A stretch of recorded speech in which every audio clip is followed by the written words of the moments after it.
Hi, my name's Josh, and welcome to the library at Hermit Street, where I go through my extensive personal library, grab a few books, and talk about them. We got all sorts of books here. We got, fiction, nonfiction. We got comics. We got comics about fiction. We got comics about nonfiction. We got fiction about comics. We got nonfiction about comics. We got everything short of hardcore pornography because you can get that elsewhere on the internet. So for this first installment, I'm grabbing like three books, one of which is, kind of foundational to me. Two of which, one I just read this year and wanted to talk about it, and the other I was just looking for a third book. I was like, oh, I kind of want to discuss this one. So for our first book, we have James Clavell's Shogun. And this is the original copy that I was given by Mrs. Bruner back in 7th grade because she became aware that I was a giant Japanese culture nerd, which is to say, was watching a lot of Dragon Ball Z back in the day, and was trying to steer me away from, just watching cartoons to kind of a broader appreciation of the culture. I don't know that this is the most appropriate book you could give a 7th grader. There's pretty graphic, and this was a Catholic school too, so like Mrs. Bruner was cool. But there's some fairly graphic sex scenes and a lot of violence. But it is I know they just did a TV miniseries about it. It is a excellent book, both in terms of watching John Blackthorne really kind of get over himself and come to it's not a white savior thing. It is he gets absorbed by the culture and he absorbs it into himself. And never kind of loses the, I think remarkable is the word that they use about him a lot, when they're not calling him a barbarian. But his remarkable sense of self, he keeps that but adds all these positive effects from little things like bathing, to just a patience and a stillness and a self-control and discipline. And it is also with the character of Yoshi Toranaga, arguably one of, if not the best literary masterminds in fiction. Just a dude who is not so much 12 steps ahead of everybody, but incredibly patient and willing to stall things until he can get 12 steps ahead of everybody. That is really the kind of secret great strength of Toranaga. Is he just, if he doesn't have a move, he creates the conditions in which he can wait until there's a move. And that's to me, that's a lot more fascinating than someone who's just like, haha, I knew you were going to do that and I'm 5 steps ahead of you. Like there's no juice there. There's no dramatic tension. There is dramatic tension in everybody thinks he's that guy, and in reality, he's just like, I have no idea what to do in this moment, but I am gonna not panic, and I'm gonna wait, and when an opportunity presents itself, I will be ready for that moment. So yeah, Shogun was a very, like, this is a phone book of a novel, and I've read it easily a dozen times since 7th grade. Just one of those books I would tear through it in like a week or two. Couple weeks later, be starting it again. It hooked me. I could not get through the TV show. I really like the Japanese cast is fantastic. A lot of heavy hitters there. They lost me. They lost me a little bit on the casting with Blackthorne, who's supposed to be, and this isn't fanish nerd casting, but like he's described as being very Chris Helmsworth. You know, he's this tall blonde, and it's important that he's blonde because the Japanese have never seen a blonde Westerner before Blackthorne and his crew. But he's this tall blonde, you know, by turns stern, by turns, you know, very open and warm, and by turns, you know, outrageously angry, in a way that the Japanese have little patience or understanding of. And yeah, it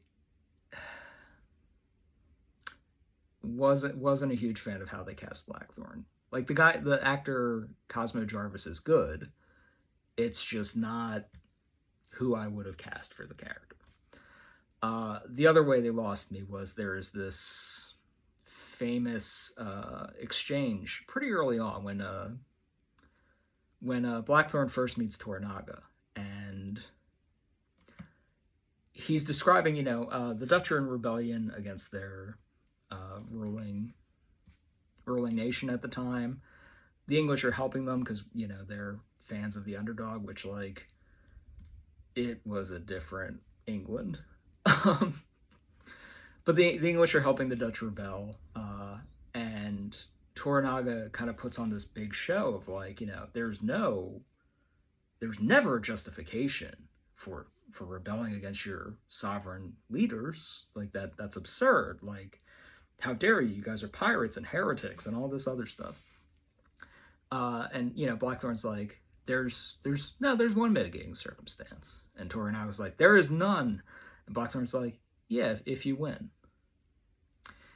And the show, I think, keeps that, but they lose Toranaga's reaction, which is to laugh and let his kind of false rage fall away, and then tell Blackthorne, "You've just named the one mitigating circumstance for rebellion."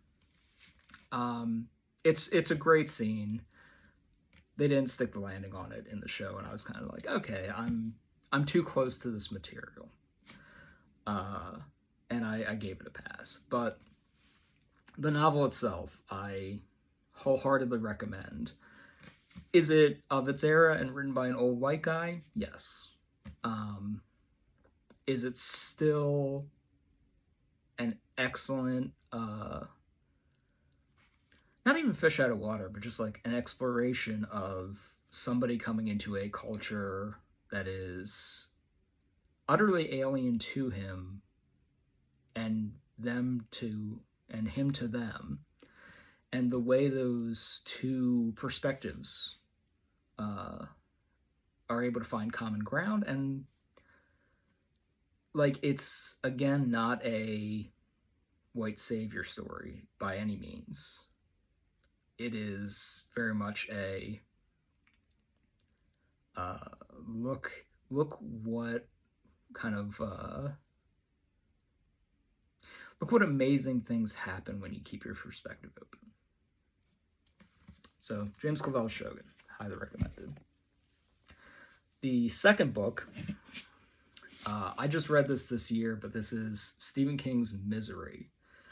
And this actually, I just finished the Dark Tower series, so I'm on this big King kick. And probably more on that in a future episode, but I promised someone I would read Misery next, so I read Misery next. It's fantastic. It's shockingly funny. Like I'm occasionally a writer myself. There is nothing funnier than the scene where he tries to explain to Annie, here's how I craft, here's how I craft a story, and here's how, here's what my concordance is, and here's how I kind of keep all the facts straight, and like here's all this like inside baseball stuff that like, oh, she's a super fan, she's gonna love this, and she does not give a shit.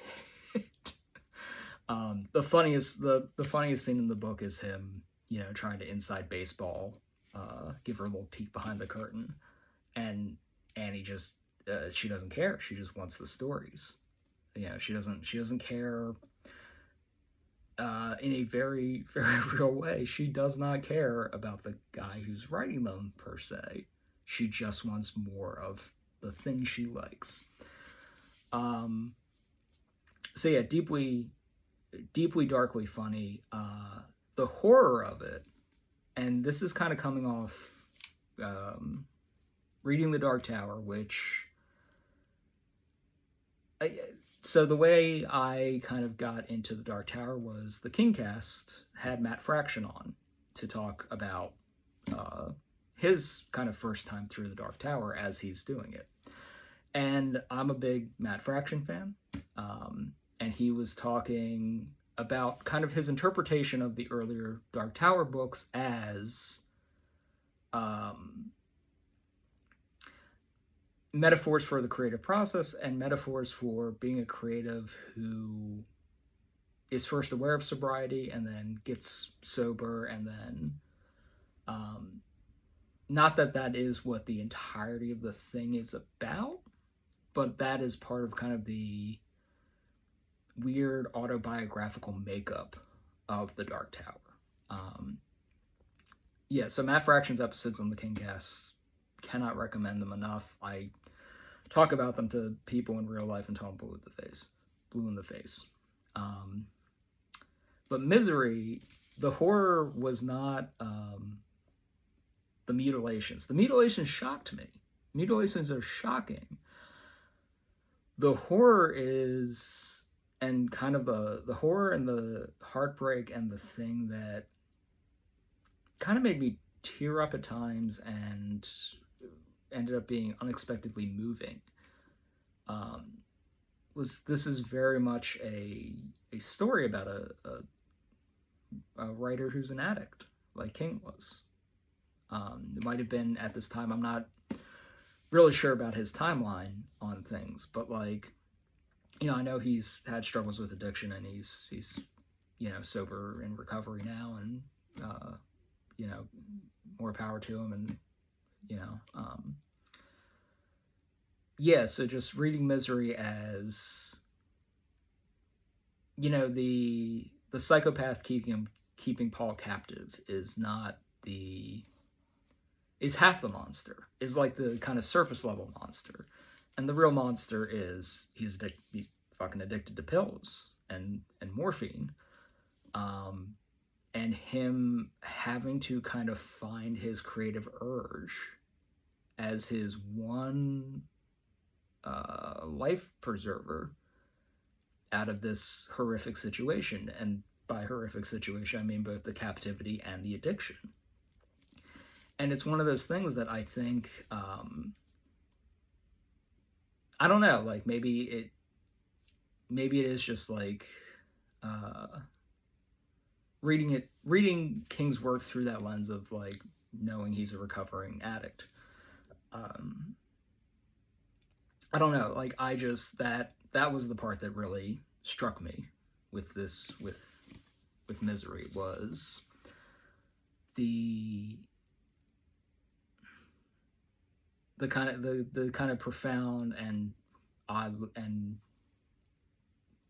fundamentally hopeful metaphor of like, if nothing else, I can cling to my ability to tell a story, and that will help me kind of, that's my guiding light through all this horror and craziness. So for our last book, Dune Messiah, which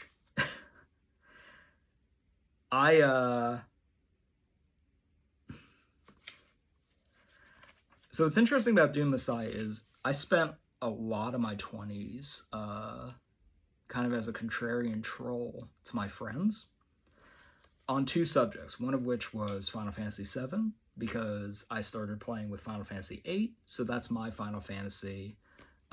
Me and Ben, what's his face from Claire Obscure, are he's the second most famous, second most handsome Final Fantasy VIII super fan, but you know that guy, he knows what's up. Final Fantasy VIII's the best one.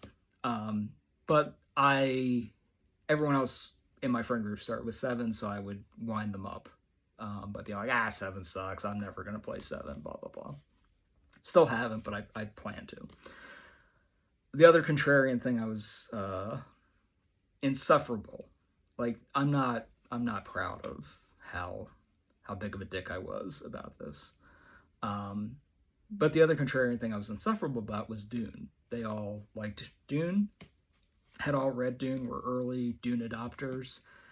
And I'm a huge nerd. I love sci-fi and fantasy, but I was just like, I'm never going to read Dune. Screw, how dare you guys suggest it? It's, it seems stupid. It didn't help that I saw the David Lynch film at like 4 a.m. incredibly drunk, like that kind of like half asleep, half just blasted drunk. This was back when I drank. This was back in my professional drinking days. But like the Lynch film in that state of mind was just almost hallucinogenic, and a bad hallucinogenic trip at that. So that kind of cemented like I don't know, Dune, not for me. A year or so ago, I caved and finally read the first Dune, and then I read Dune Messiah, and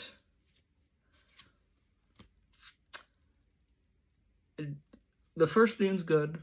They made 2 successful movies out of it.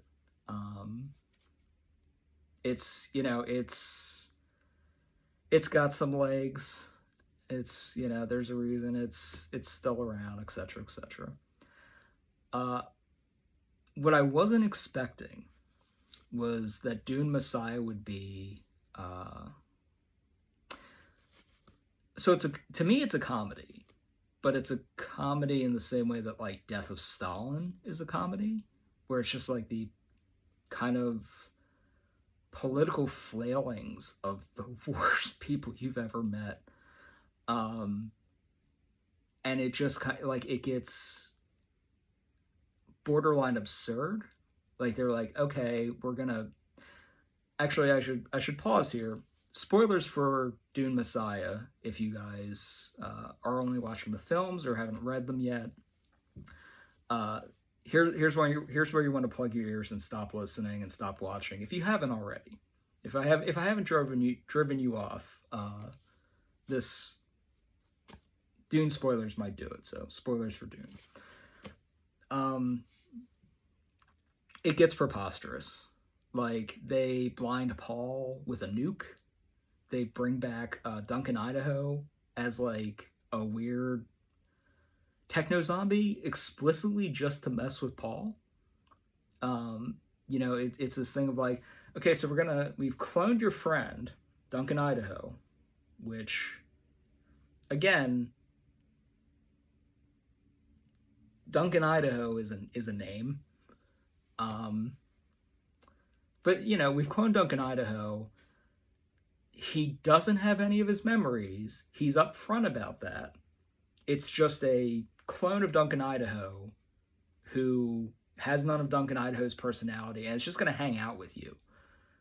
Just to, like, every time you look at him, you're going to be like, I really miss Duncan Idaho. That's that whole character's purpose.